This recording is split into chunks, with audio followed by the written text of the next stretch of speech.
డబ్బుల పంటను కోసుకోవాలంటే హృదయం సరిగా ఉండాలి.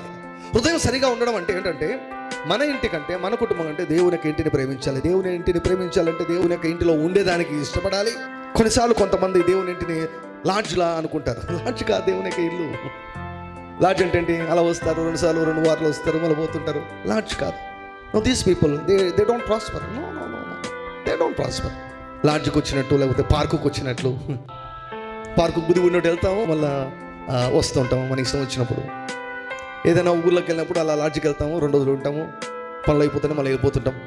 You don't treat God's temple like that. దేవుని యొక్క మందిరాన్ని ఎప్పుడు కూడా అలా చూడకూడదు. There should be a kind of fear. ఓ రకమైన గౌరవం, ఓ రకమైనటువంటి మర్యాద, ఓ రకమైనటువంటి క్రమముతో కూడినటువంటి హృదయం మనం కలిగి ఉండాలి.